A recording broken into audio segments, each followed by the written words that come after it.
दैनिक जागरण का news addition देख रहे हैं न्यूज़पेपर, वो आपका जो है वो 23 अगस्त का है। और जो इस आर्टिकल में जैविक उर्वरक से रिलेटेड आर्टिकल को हम लोग पहले पढ़ेंगे, ठीक है, और भी एडिटोरियल सेक्शन को पढ़ेंगे। उसके अलावा ब्रिक्स से रिलेटेड कुछ पॉइंट को पढ़ेंगे और जो आपके DY चंद्रचूड़ जी हैं उनके द्वारा जो है कॉलेजियम सिस्टम के आपके रिगार्डिंग जो भी बात किया गया है उसको हम लोग कवर करेंगे, ठीक है। चलिए हम लोग देखते हैं क्या इंपॉर्टेंट आपको जानना चाहिए, ठीक है ना। तो जैसे आपको हेडिंग में पहले दिख रहा होगा कि कम लागत में आपका भूमि की उर्वरा शक्ति को जो है वो नवजीवन देगा जैविक उर्वरक, ठीक है। तो जैविक उर्वरक से रिलेटेड आर्टिकल को हम लोग यहाँ पे पढ़ेंगे, ठीक है। देखिए यहाँ पे बताया जा रहा है क्या कि केंद्र सरकार ने जो है वो आपका देश में रसायन मुक्त आपका खेती को प्रोत्साहित कर रही है, किंतु लागत के कारण अभी आपके किसान जो है वो जैविक खाद के प्रयोग से हिचकिचाते हैं। रसायन युक्त आपका कृषि को सबल देने के लिए जो है वो क्रम में बाबा साहेब अम्बेडकर आपका केंद्रीय विश्वविद्यालय BBAU ने जो है आपका लखनऊ के प्रोफेसर नवीन अरोड़ा ने जो है नया आपका क्या किया है, जैविक उर्वरक बनाया है। यह आपका कम लागत में क्या करेगा, तो उर्वरा शक्ति बढ़ाने में सक्षम है ही, उसर आपका भूमि को भी आपका कृषि लायक बनाता है। आगे इस आर्टिकल में बताया जा रहा है कि इस आपके महत्वपूर्ण प्रोजेक्ट में आपका केंद्र का जो है वो भी विज्ञान और प्रौद्योगिकी विभाग शामिल रहा, जिसने आपका आर्थिक सहयोग भी प्रदान किया है। सफल रहा परीक्षण और मिला पेटेंट। तो BBAU में आपका जो है वो पृथ्वी और पर्यावरण के संकाय अध्यक्ष प्रोफेसर नवीन अरोड़ा के अनुसार जो है वो आपका जैव उर्वरक के कानपुर देहात के देहली, उसरी और ताजपुर गांवों में जो है आपका सुखद परिणाम आए हैं, यानी इनके द्वारा किया गया है। शोध का पेटेंट हो चुका है। उर्वरकों की आपकी जो है कीमत किसानों की मदद में आपका पहुंच में रहेगी, ठीक है। उर्वरक की जो कीमत है 1 हेक्टेयर में 500 रुपये का खर्च आएगा और आमतौर पर इतने भूमि क्षेत्र में आपका जैविक खाद का प्रयोग करने पर जो है वो 3-4 हज़ार रुपये तक खर्च आता है, ठीक है। लेकिन अब 500 ही आएगा। नए उर्वरकों को जल्द बाजार में लाने की आपकी तैयारी है। यह आपका उर्वरक तरल और ठोस दोनों में आपको उपलब्ध होगा, ठीक है। तो आप दोनों का यूज़ कर सकते हैं। फसल अवशेष का प्रयोग देखिए 8 वर्ष के सघन शोध से वह आपका तैयार उर्वरक में आपका फसल के उन अवशेष का प्रयोग किया गया है जिन्हें किसान खेत में जला देते हैं, ठीक है। मिट्टी में आपका पाए जाने वाले जो है वो आपका वाला जीवाणु जो है स्वाभाविक रूप से क्या होते हैं, कृषि अवशेष से मिलकर के नाइट्रोजन, फास्फोरस और कार्बन बनाते हैं। इस कारण फसल अवशेष का जो प्रयोग प्रोफेसर नवीन ने किया है। किसानों को पलायन से रोका। आपको बताया जा रहा है कि आपका जो है ब्लॉक आपका BBAU गोद लिए गए नए 3 गांवों के ऊपर उसर हो चुके थे, ठीक है। वहाँ के किसान खेती छोड़कर मजदूरी के लिए जो है वो आपका गांव से पलायन करने लगे थे और आपका 150 किसानों की उसर हो चुकी भूमि उर्वरक से उपजाऊ बनी, इससे किसान वापस खेती की ओर लौटे। यानी कहने का मतलब कि देखिए ये स्पेशली यूपी में ये ट्रायल किया गया है, ठीक है ना।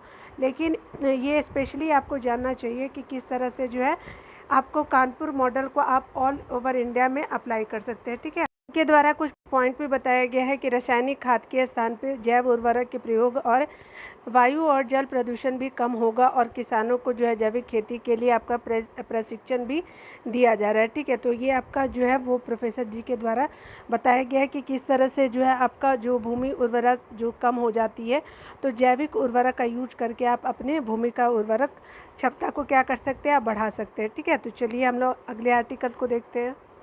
देखिए यहाँ पे जो है वो हमारे DY चंद्रचूड़ जी के द्वारा कुछ पॉइंट कहा गया है, जो आपके प्रधान न्यायाधीश है, ठीक है। तो कहा जा रहा है क्या कि आपका कॉलेजियम का उद्देश्य जो है विविधता का प्रतिनिधित्व करना है, ठीक है ना। तो यहाँ पे इनके द्वारा क्या इम्पोर्टेंट आपका पॉइंट आपको जानना चाहिए, तो देखिए यहाँ पे बताया जा रहा है कि प्रधान जो न्यायाधीश है DY चंद्रचूड़ ने आपको मंगलवार को कहा कि सुप्रीम कोर्ट आपका स्वरीय यानी पॉलीवोकल नहीं बल्कि आपका जन केंद्रित अदालत है। उन्होंने कहा कि कॉलेजियम के उद्देश्यों में से एक यह भी आपका सुनिश्चित करना है कि भारत की समृद्धि और विविधता का प्रतिनिधित्व हो, ठीक है। उसके अलावा सुप्रीम कोर्ट बार काउंसिल यानी जो है SCBA द्वारा जस्टिस उज्ज्वल भुइया और जस्टिस SVN भट्टी के लिए आयोजित अभिनंदन समारोह में बोलते हुए जो हमारे जो प्रधान न्यायाधीश जो हैं उनके द्वारा कहा गया कि अपने जीवन के कई वर्षों और दशकों को जो है न्यायाधीश की सेवा के लिए समर्पित करने और आपका सक्षम न्यायाधीश को जो है सुप्रीम कोर्ट में आपका पदोन्नति करने का जो है न्याय आपका व्यवस्था के उन्नयन का एक तरीका है।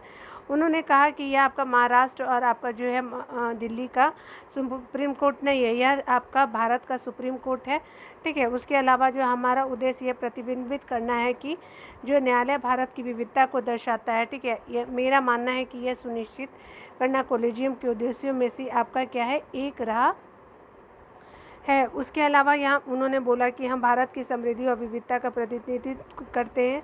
बहुत से लोग पॉलीवोकल कोर्ट होने के कारण जो है वो सुप्रीम कोर्ट की आलोचना करते हैं, लेकिन इसकी दूसरा पहलू देखिए, हम पॉलीवोकल कोर्ट है, इसका कारण यह है कि कोई भी दो जज एक जैसे नहीं है, ठीक है।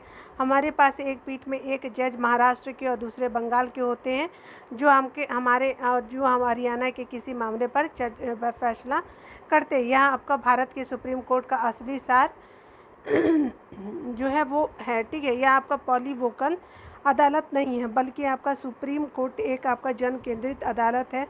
उन्होंने कहा कि आपका सुप्रीम कोर्ट के प्रत्येक न्यायाधीश कानून के मुद्दों का जो निर्णय लेते समय अपने अद्वितीय कानूनी अनुभव और आपका विशेषज्ञता का जो है प्रयोग करते हैं। बिल्कुल आप देखिए करते हैं। प्रधान न्यायाधीश जो है उनके द्वारा कहा गया है कि लोग न्यायपालिका पर तभी भरोसा शुरू करेंगे जब वे न्याय देने वाले लोगों में अपना प्रतिबिंब देखेंगे। हम अपने समाज की छवि को प्रतिबिंबित करना जरूरी रखना होगा। यह आपका सुनिश्चित करना हमारी जिम्मेदारी है कि बार और आपका बेंच दोनों से जो है आपका सक्षम पेशेवर को जो है सुप्रीम कोर्ट में आपका पदोन्नत किया जाए। कार्यक्रम को जो है अटॉर्नी जनरल आर वेंकट रमनी और एस CBA आपका अध्यक्ष अदीश ए अग्रवाल ने भी संबोधित किया। आगे बताया जा रहा है कि मालूम हो कि आपका हाल ही के वर्षों में जो है आपका जजों की नियुक्ति संबंधी कॉलेजियम की आपके सिफारिशों को लेकर सरकार से गतिरोध की भी स्थिति सामने आई है और इस व्यवस्था में बदलाव की मांग भी की जाती रही है, ठीक है। कि हमेशा कॉलेजियम सिस्टम को बदल करके जो है वो सरकार जो है नियुक्ति करेगी जजों की, तो इसमें भी आपका बहुत सारे जो है आपको बहुत सारे प्रॉब्लम देखने को मिलते हैं, ठीक है। तो ये हमने कॉलेजियम सिस्टम से इम्पोर्टेंट आर्टिकल को देखा, ठीक है ना। चलिए अगले आर्टिकल को देखते हैं। हर्ष वी पंत जी के द्वारा लिखा हुआ आर्टिकल है निर्णायक मोड़ पर ब्रिक्स से इम्पोर्टेंट आर्टिकल को यहाँ पे हम लोग डिस्कस करेंगे, ठीक है ना। चलिए हम लोग देखते हैं डिटेल में। इस समय जो है अंतर्राष्ट्रीय आपका ढांचा व्यापक परिवर्तन के दौर से गुजर रहा है। इस कड़ी में जो है दक्षिण अफ्रीका में आयोजित हो रहा है ब्रिक्स आपका शिखर सम्मेलन पे आपका पूरी दुनिया की निगाहें क्या है, तो आपका टिकी हुई है। भारत भी आपका ब्रिक्स का सदस्य है और संघाई सहयोग संगठन यानी SCO एवं G20 की अध्यक्षता के दायित्व के साथ जो है वो वैश्विक मामलों में आपका भारत की महत्ता और बढ़ी है। इसलिए आपका ब्रिक्स बैठक के दौरान जो है वो प्रधानमंत्री जो है नरेंद्र मोदी के आपके नेतृत्व को भी जो है दुनिया बहुत बारीकी से देखेगी। एक आपका वैश्विक वित्तीय संस्थान की जो है वो रिपोर्ट में आपका ब्राज़ील, रशिया, उसके अलावा भारत और चीन को मिलाकर जो है वो ब्रिक्स की संकल्पना हुई थी। यह आपका संकल्पना देखते हैं अंतर्राष्ट्रीय सक्रियता के एक आपके प्रमुख मंच के रूप में विकसित हो गई है और अब इसकी विस्तार की मांग हो रही है, ठीक है। ब्रिक्स की संकल्पना के पीछे जो है वो आपका विश्व की 40% जनसंख्या, 1/3 जो है वो आर्थिकी को निर्धारित करने वाले देशों को जो है वो देशों को प्रतिबद्ध करना था। इन देशों के आपका नीति नियंत्रण को जो है वह यह आपका विचार 2009 में ब्राज़ील, रशिया, भारत और चीन के साथ जो है वो आपका ब्रिक औपचारिक रूप से आपका अस्तित्व में आया। वर्ष 2011 में दक्षिण अफ्रीका के जुड़ाव के साथ जो है अंततः ब्रिक्स हुआ और इस 2011 में, ठीक है ना। आगे बताया जा रहा है क्या कि आपका एकजुटता के पीछे यही आपका उद्देश्य था कि वैश्विक आर्थिकी में जो है इन देशों का जो योगदान है उस अनुपात में उसकी आवाज़ नहीं सुनी जाती।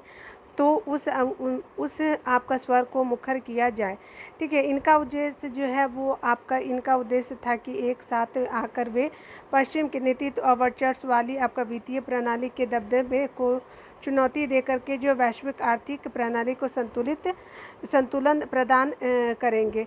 ब्रिक्स के सभी अभी तक के सफ़र को देखें तो अनुभूति होगी कि कुछ दूरी तक जो है वो सही चलने के बाद जो है उसकी गाड़ी पटरी से उतर गई है। देखिए बहुत सारे समय के बाद ही हुआ है। इसके आपके सदस्य देशों में अक्सर अंतर्विरोध देखे गए हैं, तो यही राइटर का भी व्यू है, ठीक है, कि इसमें बहुत सारी समस्याएं जो है भारत के साथ आपको देखने को भी मिलता है। विशेषकर भारत और चीन के संदर्भ में यह बात आपको सटीक बैठती है। इस कारण इस संगठन को जो है उपयोगिता और आपका महत्व पे आपका सवाल उठते रहे हैं।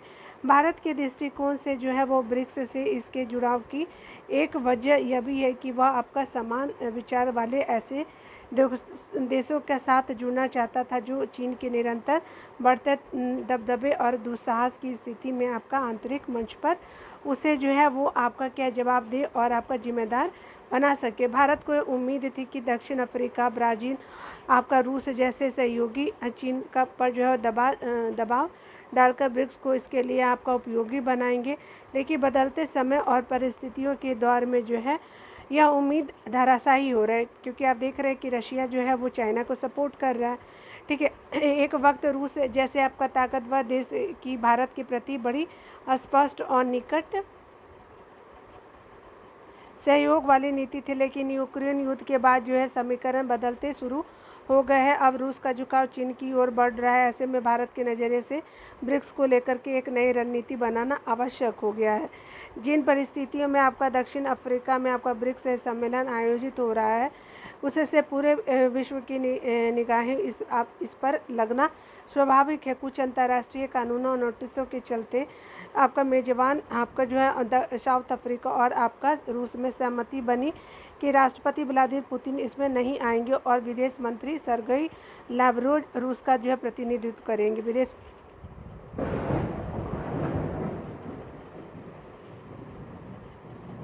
देखिए इस आर्टिकल में बताया जा रहा है कि इस दौरान इस आपका संगठन कई मुद्दे पे आपका चर्चा करेगा, ठीक है ना। बारिश बहुत ज़्यादा हो रही है ना, इसीलिए आवाज़ आ रहा होगा आपको। इस दौरान जो है एक संगठन कई मुद्दे पर आपका चर्चा करेगा। एक आपका मुद्दा तो आपका डॉलर के विरुद्ध करेंसी आपका रणनीति का है। यह तय है कि भारत डॉलर को जो है लेकर के ऐसे किसी भी रणनीति का हिस्सा आपका नहीं बनेगा जो आपका वैश्विक आर्थिक मामले में आपका चीनी दबदबे को और बढ़ाए। इससे भी आपका बड़ा मुद्दा ब्रिक्स के विस्तार का होगा। इस बार जो है कई अन्य देश बैठक में आपका शामिल होने जा रहे हैं। कुछ सदस्यता के लिए आवेदन उनके द्वारा किया गया है भी कर रहे हैं और उसके अलावा चीन इनमें से आपका जो है कुछ देशों को अस्थायी रूप से जोड़ना चाहता है। असल में आपका विस्तार के पीछे चीन की मंशा जो है ब्रिक्स को जो समूह के विरुद्ध एक भू राजनीतिक संगठन के रूप में ढालने की है, जबकि मूल रूप से यह आपका जो है आर्थिक सहयोग का एक क्या है मंच रहा है। उसके अलावा चूँकि आपका रूस भी इसी समय आपका पश्चिमी देशों के रवैये से परेशान है, तो संभव है कि उसे इस पर कोई आपत्ति ना हो, लेकिन ब्राज़ील, भारत और साउथ अफ्रीका ऐसे किसी खेल का हिस्सा नहीं बनना चाहेंगे। ब्रिक्स की पिछली आपके बैठक में इसके विस्तार पर चर्चा हुई थी, लेकिन भारत और ब्राज़ील और साउथ अफ्रीका इसके संभावित सहयोगी देशों को लेकर के जो पूरी तरह से आश्वस्त होना चाहते हैं कि उनका जुड़ाव इसे किस प्रकार आपको उपयोगी बनाएगा। ये देश चाहते हैं कि विस्तार से पहले सदस्य देशों में अंतर्विरोध समाप्त कर व्यापक सहमति बनाने पे आपको क्या ध्यान आपका केंद्रित किया जाए। वैसे भी आपका अभी जिन नामों की चर्चा है उनमें से अधिकांश चीन कर्ज के जाल में फंसे हुए हैं और उस बेल्ट एंड आपका रोड परियोजना के साथ जुड़े जो हैं आपका इसकी राह में कई अवरोध खड़े हो रहे हैं। जाहिर है कि ब्रिक्स के विस्तार को जो है लेकर के चीन की नीयत में खोट है, क्योंकि ब्रिक्स सहमति से चलने वाला आपका संगठन है और आपका इसलिए चीन चाहकर भी मनमर्जी नहीं कर पाएगा। वहीं आपका भारत के पश्चिम देशों के साथ कोई औपचारिक गठबंधन नहीं किया है और न ही वह चीन के सामने झुकता है, तो इस मामले में इसका रुख जो है रवैया और आपका महत्वपूर्ण सिद्ध होने वाला है। उसके अलावा बताया जा रहा है कि ब्रिक्स बैठक के बाद जो है वो आपका प्रधानमंत्री मोदी जो ग्रीस यात्रा पर जाएंगे। किसी भी आपके भारतीय प्रधानमंत्री का 40 वर्षों के बाद जो है ग्रीस दौरा की मतलब मायने में आपका अहम है, ठीक है। लंबे अरसे तक जो है भूमध्य सागर क्षेत्र को लेकर के उदासीनता दिखाने के बाद जो है भारत ने इटली और आपका स्पेन के बाद जो ग्रीस के साथ भी आपका संबंधों को मजबूत बनाने की पहल की है। इसी कड़ी में आपका ग्रीस और महत्वपूर्ण भी है। उसके अलावा क्योंकि बड़े पैमाने पे चीन से कर्ज लेने के कारण वह उसके प्रभाव में रहा है। अब यूरोप में आपका चीन विरोधी धारणा मजबूत होने से ग्रीस भी रणनीति जो है वो बदल रहा है।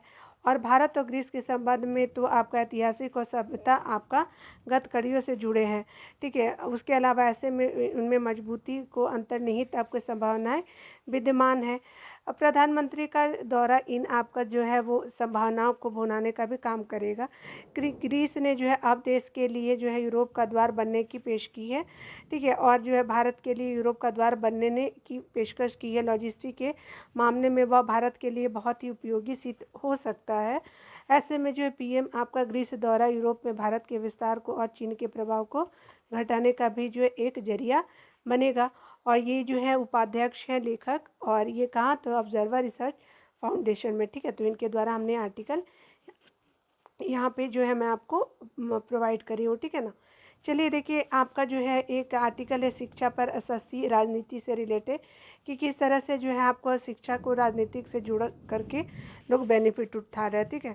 तो कर्नाटक सरकार ने आपका नई राष्ट्रीय शिक्षा नीति को लागू करने में इससे जिस तरह इनकार किया है, उससे यही पता चलता है कि राष्ट्रीय महत्व के विषय पर किस तरह से सस्ती राजनीति हो रही है। कर्नाटक की नई सरकार ने आपको नई शिक्षा नीति को ठुकराने का फैसला तब लिया जब उसे लागू हुए आपका 3 वर्ष हो चुके हैं। उसका अर्थ है कि पिछली राज्य सरकार ने नई शिक्षा नीति को अमल में लाने के लिए जो कुछ किया वह व्यर्थ हो जाएगा। इससे समय और संसाधन की बर्बादी ही होगी। आपका कर्नाटक सरकार रातों रात अपने आपका शिक्षा नीति तैयार नहीं कर सकती। कर्नाटक सरकार के फैसलों की पर जो है केंद्रीय मंत्री धर्मेंद्र प्रधान ने यह उचित ही कहा कि आपका नई शिक्षा नीति को राजनीतिक चश्मे से देखा जा रहा है। उसके अलावा कम से कम शिक्षा नीति को तो दलगत राजनीति से परे रखा जाए, बिल्कुल। क्योंकि देखिए, आपको भारत के द्वारा जितना भी चीज़ आपको राज्य को दिया जाता है भारत सरकार के द्वारा, तो वो थोड़ी न सिर्फ भारत सरकार, राज्य को भी तो डेवलपमेंट होगा ना। और राज्य बढ़ा है कि राष्ट्र बढ़ा है? ऑब्वियसली राष्ट्र बढ़ा है, तो आपका राष्ट्र का बातों को ही आप ध्यान नहीं दे रहे हैं। दुर्भाग्य से ऐसा नहीं किया जा रहा है, क्योंकि आप राजनीतिक कर रहे हैं। यह तब है जब आपका 3 वर्ष पहले जारी शिक्षा नीति की प्रशंसा कांग्रेस के कई नेताओं ने भी की थी। नई शिक्षा नीति को इसलिए आपका दलगत राजनीति से दूर रखा जाना चाहिए, क्योंकि इसे जो है उसे तैयार करने का जो है काम प्रख्यात शिक्षाविदों, विज्ञानियों और आपका अपने अपने क्षेत्र के नए आपका नामी विशेषज्ञ ने किया है, ठीक है। ऐसा थोड़ी ना कि आपका बीजेपी ने किया है, लेकिन इन लोगों को अपना एक डिनाई करने का आदत है। कर्नाटक सरकार के पहले जो है बंगाल, तमिलनाडु और केरल की सरकारों ने भी आपका शिक्षा नीति पर आपत्ति जता चुकी है। हैरत नहीं है कि कर्नाटक सरकार के फैसले के बाद हिमाचल प्रदेश की नई सरकार भी राष्ट्रीय शिक्षा नीति का विरोध करने के लिए आगे आ जाए। लेकिन क्योंकि कर्नाटक सरकार ने इसके समक्ष यह प्रश्न तो खड़ा ही कर दिया है, जब हम आपका शिक्षा नीति का विरोध कर रहे हैं तो आप उसे क्यों अपना सकते हैं। जो भी हो, शिक्षा नीति पर जो है संकीर्ण राजनीति जो है वो छात्रों के साथ साथ आपका देश के भविष्य से भी आपका खिलवाड़ है। यह सही है कि शिक्षा आपका समवर्ती सूची का विषय है, और आपका राज्य जो है वो आपका राज्य सरकारें केंद्र की ओर से तैयार की गई शिक्षा नीति में आपका क्या है, कुल आपका संशोधन परिवर्तन कर सकती है। लेकिन उसका कोई औचित्य नहीं है कि वे आपका उसे जो है सिरे से खारिज कर दे या फिर उसके प्राविधानों के आपका उलट प्राविधान बनाए। कुछ गैर आपका भाजपा शासित आपका राज्य सरकार ऐसा ही करना चाह रही है। इस आपका राज्य सरकारों ने जो है वो नई शिक्षा नीति का जो है वो विरोध आपका महज जो है केंद्र सरकार के प्रति अपने विरोध को धार और क्या है तो आपका देने के लिए किया, मतलब धार देने के लिए ही किया है। विडंबना यह है कि ऐसी ही सरकारें केंद्र सरकार का यह आरोप लगाती है कि वह संघीय ढांचे के अनुरूप काम नहीं कर रही है।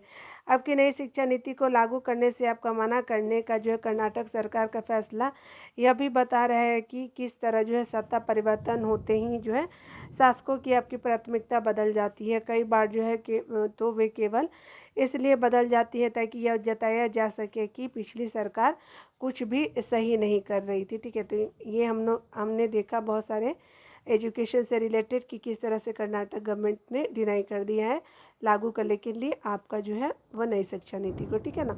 चलिए इम्पोर्टेंट आर्टिकल को देखते हैं कि आपको क्या जानना चाहिए।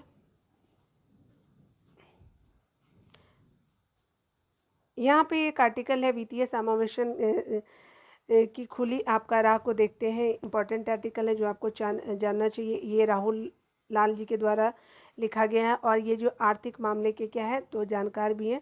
चलिए यहाँ देख लेते हैं हम लोग। यहाँ पे बताया जा रहा है कि वित्तीय समावेशन जो है समावेशी विकास का मार्ग प्रशस्त करती है। वित्तीय समावेशन एक ऐसी प्रक्रिया है जिसके द्वारा जो है सरकार आम आदमी को अर्थव्यवस्था के औपचारिक माध्यम में आपका शामिल करती है। वस्तुतः वित्तीय समावेशन के तहत जो है यह आपका सुनिश्चित करने का प्रयास किया जाता है कि अंतिम छोर पर आपका खड़े व्यक्ति को भी आर्थिक विकास के लाभ से संबंध किया जा सके ताकि वह व्यक्ति आर्थिक सुधारों के फल से आपके वंचित न रहे। मोदी सरकार ने इसी उद्देश्य से जो है वर्ष 2014 में आपका प्रधानमंत्री जनधन जो है योजना शुरू की थी। जनधन योजना को सबका साथ और सबका विकास यानी समावेशी विकास के दर्शन के रूप में लॉन्च किया गया था। ठीक है, बैंकों की ओर से साझा की गई आपकी नवीनतम रिपोर्ट के अनुसार आज जो है देश में आपका जनधन खाते की संख्या 50 करोड़ को जो है पार कर गई है। केंद्रीय वित्त मंत्रालय के आपका अनुसार इन 50 जनधन खातों से आपका जब 56% खाते महिलाओं के नाम पर है। स्पष्ट है कि जनधन आपका योजना महिला सशक्तिकरण का माध्यम ही बन रही है। देश के ग्रामीण और आपका कस्बाई इलाके के आपके लोगों ने भी आपका जो है औपचारिक बैंकिंग से जोड़ने में आपका जनधन योजना की महत्वपूर्ण भूमिका रही है, क्योंकि इसके तहत जो है वो आपका 67% खाते ग्रामीण और अर्ध सरकार शहरी आपके क्षेत्रों में खोले गए हैं। यही भारत की सबसे बड़ी आबादी यानी इसका मूल आत्मनिवास करता है। ठीक है, आगे बताया जा रहा है कि जनधन आपका खातों में आपका जमा राशि अगर बात करें वित्त मंत्रालय के अनुसार अगर बात करें तो हम लोग जो है अभी जनधन खाते में कुल आपका जमा राशि आपका 2.03 लाख करोड़ रुपए से अधिक है, जबकि इस साल जो है मार्च में यह आंकड़ा 1.99 करोड़ रुपए था। इस आपका जो है खातों में औसत राशि शेष राशि आपका 4076 रुपये है। इन आपका खातों के तहत जो है करीब 34 करोड़ रुपए आपके रुपए कार्ड मुफ्त में जारी किए गए हैं। ठीक है, उसके अलावा जनधन योजना को सुचारू रूप से आगे बढ़ाने में सरकारी बैंकों का अहम योगदान रहा है। और आंकड़ों पर जो है नज़र डालें तो आपका मार्च 2021 तक देश भर के सरकारी बैंकों में जनधन खातों की संख्या आपका 33.26 करोड़ थी, जो आपका 2023 में जो है वो आपका बढ़ करके 38.58 करोड़ हो गई है। पिछले 2 वर्षों में सरकारी बैंकों में जनधन खाते की संख्या में आपको 16% की वृद्धि हुई है। वहीं आपका मार्च 2021 से जो है वो मई 2023 के बीच जो है प्राइवेट बैंकों में जनधन खातों की संख्या में आपका 12% की ही बढ़ोतरी हुई है। ओवरड्राफ्ट की सुविधा देखिए, यहाँ पे जनधन खाते में आपका जीरो बैलेंस होने पर भी खाता धारक जो है 10,000 रुपये तक का लोन जो है वो ले सकते हैं, जिसे आपका ओवरड्राफ्ट आपका सुविधा कहा जाता है।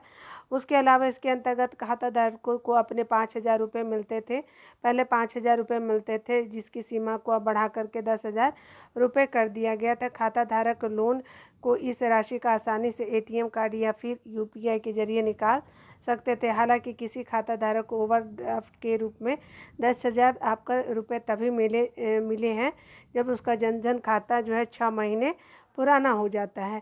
अगर जनधन खाता 6 महीने पुराना नहीं है तो खाता धारक केवल 2,000 रुपये प्राप्त कर सकते हैं। जनधन योजना के अनुसार जो है वो 65 साल तक की उम्र का कोई भी खाता धारक ओवरड्राफ्ट की सुविधा का जो है लाभ उठा सकता है, लेकिन इसका जो है लाभ लेने पर खाता धारक को लोन की राशि के पर जो है रोजाना के हिसाब से आपको जो है ब्याज भी चुकाना पड़ता है।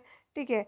भ्रष्टाचार रुकने में सहायक देखिए जनधन खाते यानी डीबीटी यानी प्रत्यक्ष आपका नगद हस्तांतरण से जुड़े हैं, लिहाजा सरकार की विभिन्न जन कल्याणकारी योजनाओं का पैसा बिना किसी रिसाव के सीधे आपका लाभकारी के हाथों में लाभार्थियों के हाथों में आपका पहुंच रहा है। इससे न केवल आपका जन कल्याण योजनाओं के वितरण में भ्रष्टाचार पर अंकुश लगा है, बल्कि यह भी सुनिश्चित हुआ है कि इनका जो है लाभ केवल पात्र व्यक्तियों को ही मिले।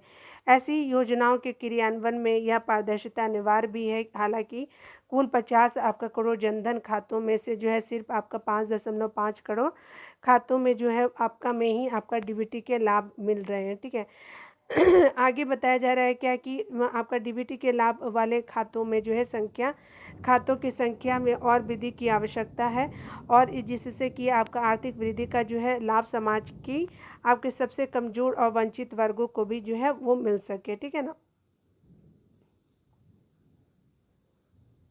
आसानी से मिल सके, वही सक्रिय आपका जन धन खातों की संख्या भी जो है वो 3 साल में आपका 5% बढ़ी है।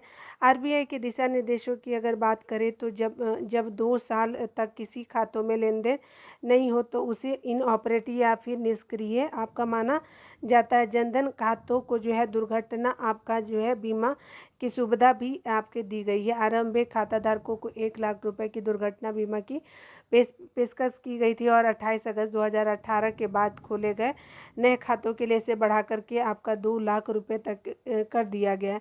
देखा जाए तो बीते 2 वर्षों में, अगर 2 वर्षों में बीमा दावों में आपके आधे का आपका निपटारा हुआ है। पिछले आपका 2 वित्तीय वर्षों में जो दुर्घटना बीमा के लिए आपका 647 आपका दावों में से आपका 329 दावों का निपटारा किया गया है, ठीक है। आगे बताया जा रहा है कि वित्त वर्ष 21-22 में अगर बात करें तो 341 दावे प्राप्त हुए हैं, जिनमें से आपका 182 आपका निपटारा हुआ और 48 को जो खारिज कर दिया गया है। वही आपका 111 आपके मामले लंबित रहे हैं, और इसी तरह जो है वित्त वर्ष आपका 22-23 में जो है आपका 306 आपका दावे प्राप्त हुए हैं, जिनमें से आपका 147 का निपटारा किया गया है और 10 को खारिज कर दिया गया है। शेष 149 आपके जो दावे लंबित हो गए हैं। ऐसे में जो है सरकार को जो है लंबित आपका बीमा आपका दावों का निपटारा भी त्वरित तौर पर करना चाहिए। बाधा आपका बनती जागरूकता में कमी। यह आपका सच है कि जनधन योजना के देश में वित्तीय अस्पृश्यता के आपके स्तर को जो है कम कर रही है, गरीबी से लड़ रही है और विकास में तेजी ला रही है। हालांकि इस योजना के तहत जो है वित्तीय सेवाओं की आपका लाभ उठाने वाला खाता धारकों की संख्या अभी कम ही है, ठीक है। वैसे तो ये आपका योजना गरीबी के लिए बैंक खाते खोलने में व्यापक रूप से सफल रहा है, विशेष करके आपका जो है वो शिक्षित और आपका दिहाड़ी मजदूरों के लिए। फिर भी जो है वो गरीब ऋण आपका सुविधाओं के लिए अभी भी जो है साहूकारों पर निर्भर देखे जा रहे हैं। बहुत कम गरीब परिवारों को ही इस योजना के अंतर्गत मिलने वाले बीमा और आपका ओवरड्राफ्ट सुविधाओं के बारे में जानकारी है। 10,000 रुपये तक का लोन करीब जो है तबका बड़ी जो है वो आपका आसानी ओवरड्राफ्ट के माध्यम से प्राप्त कर सकते हैं। ऐसे में जो है आपका सरकार को जागरूकता बढ़ाने को लेकर के लगातार सक्रिय रहना होगा, लगातार लागत करनी होगी कम, यानी जनधन योजना जो है आपका इसमें बताया जा रहा है क्या। जनधन योजना जो है केंद्र सरकार की महत्वाकांक्षी योजना, लेकिन बैंक अभी भी जनधन खाते को लागत के लिहाज से प्रभावी बनाने के लिए जो है संघर्ष कर रहे हैं। विशेषज्ञों के अनुसार एक आपका जनधन खाता के रखरखाव की औसत लागत कभी 3,000 रुपये प्रति वर्ष है। भले ही आपका अधिकांश रखरखाव आपका प्रौद्योगिकी के माध्यम से किया जाता है, लेकिन इसमें लगने वाले समय और निरंतर बदलते नियम आपका बैंकों को चुनौती है, ठीक है। हालांकि बैंकों के लिए इन जनधन खातों के रखरखाव की लागत जमा आधार बढ़ने पर आपका कम हो जाएगी, और वहीं आपका निष्क्रिय खातों से बैंकों की लागत में और भी वृद्धि हो जाती है। बैंक अपने जमाकर्ताओं के पैसे को एक सुनिश्चित आपका ब्याज दर पर उधार देते हैं। अपना जो है पैसा जमा करने के एवज में बैंक जो है जमाकर्ताओं को भी आपका ब्याज देते हैं। इन दोनों ब्याज दरों के बीच का अंतर आपको बैंकों का लाभ होता है। एक प्रकार का रकम जितनी अधिक जमा होगी बैंकों को लाभ आपका उतना ही अधिक होगा। ज्ञातव्य हो कि जनधन खातों के लिए आपका लागू ब्याज दर जो है वर्तमान में जो है आपका अधिकांश सरकारी बैंकों के लिए आपका लगभग 4% आपका है। ठीक है, आगे बताया जा रहा है कि यह आपका नियमित बचत खातों पर दिए जाने वाले ब्याज से अधिक है, जो आपका 2.75 से 3.50% के बीच है। अभी जनधन खातों में आपका औसत जो शेष राशि आपका 4,000 जो है वो 76 रुपये है। अब यह आपका औसत शेष राशि 6,000 रुपये से ऊपर होगी, तब आपको बैंकों की आपका बैंकों की प्रति खाता रख रखाव लागत में कमी आ जाएगी। ऐसे में जो है सरकार के लिए आपका आवश्यक है कि वह जनधन खाता धारकों को बचत के लिए भी आपको प्रोत्साहित करे। इसके साथ ही पिछले आपका वर्ष राज्यसभा में आपके राज्य वित्त मंत्री ने एक आपका लिखित आपके जवाब में कहा कि देश में जितने जनधन खाते खुले हैं उनमें 10.79 आपका लाख जो है डुप्लीकेट खाते, यानी लाखों की संख्या में खाते गलत तरीके से खोले गए हैं। ऐसे में आपका डुप्लीकेट खातों के तीव्र गति से पहचान कर उन्हें गलत जो बंद करने की आवश्यकता है। तो ये हमने देखा आपका जितने भी जनधन खाते में क्या क्या आपको बातें जाननी चाहिए। ठीक है ना। वित्तीय साक्षरता के मोर्चे पर आपका चुनौती कायम। ठीक है। देखिए यहाँ पे बताया जा रहा है कि अनुभव बताता है कि जनधन खाता जो है जनधन योजना के तहत वित्तीय समावेशन के विस्तार में आपका सार्वजनिक क्षेत्रों के बैंकों का प्रदर्शन निजी बैंकों की तुलना में बेहतर रहा है। उसके अलावा इसलिए जनधन योजना को जो है वो प्रभावी रूप से लागू करने में आपका निजी क्षेत्र जो है की भूमिका में और आपकी वृद्धि की आवश्यकता है। वित्तीय समावेशन असली सार इस आपका तथ्य में निहित है कि बैंकिंग क्षेत्र द्वारा जो है वो प्रदान की जाने वाली आपकी वित्तीय सेवाओं तक सभी देशवासियों की पहुंच हो। इसलिए जो है बैंक खाता होने के बाद भी कई बार जो है वो एक खाता धारक उसका पर्याप्त उपयोग नहीं कर पाता। बैंक शाखाओं की निकटता की कमी या फिर आपका अन्य मनोवैज्ञानिक बाधाओं के कारण जो है बैंक खाता होने के बावजूद जो गरीब आबादी कई बार बैंकिंग सुविधाओं का क्या लाभ नहीं ले पाती। इसलिए इस क्षेत्र में और भी आपका व्यापक प्रचार प्रसार की आवश्यकता है। आपका 56% जनधन खाता महिलाओं के है, यह आपका उल्लेखनीय उपलब्धि। इसके साथ ही आपका जनधन खातों की सक्रियता और गरीब आबादी की आपका को जो है वित्तीय समावेशन का हिस्सा बनाने के लिए मनरेगा जैसे आपका कार्यक्रमों पर आपका और भी आपका ज़्यादा बल देने की क्या है ज़रूरत है। SBI की रिसर्च आपका रिपोर्ट के अनुसार जिन राज्यों में मनरेगा में महिलाओं को जो है वो ज़्यादा प्रतिनिधित्व मिला है, वहाँ आपका जनधन खातों में आपका महिलाओं की संख्या ज़्यादा रही है। ठीक है। इस आपका जो है मामले में उत्तर भारतीय राज्यों की तुलना में दक्षिण भारतीय राज्य का प्रदर्शन बेहतर रहा है। ऐसे में मनरेगा जैसी योजनाओं को और आपको प्रोत्साहित करने में आपका जनधन योजना में गतिशीलता और प्रोत्साहन की स्थिति बनी रहेगी। जो कुल मिलाकर के जो है भारत ऐसे भौगोलिक और आपका जो है विभिन्न विविधताओं से आपका परिपूर्ण देश में पिछले 9 साल में आपका 50 करोड़ से अधिक जनधन खाते खुलना जो है वो वित्तीय समावेशन के क्षेत्र में आपका ऐतिहासिक सफलता है। लेकिन वित्तीय साक्षरता की कमी जो है जो कमी अब भी जो है वो व्यापक चुनौती आपकी बनी हुई है। तो ये हमने देखा वित्तीय समावेशन से रिलेटेड आर्टिकल को। ठीक है ना। तो आप इसके बारे में आपने जान लिया, तो यहीं पे आज इसको ख़त्म करते हैं। ठीक है। आपका वीडियो देखने के लिए बहुत बहुत थैंक यू। मिलते हैं अगले वीडियो में। खुद का ख्याल रखिए और पढ़ते रहे। Take care.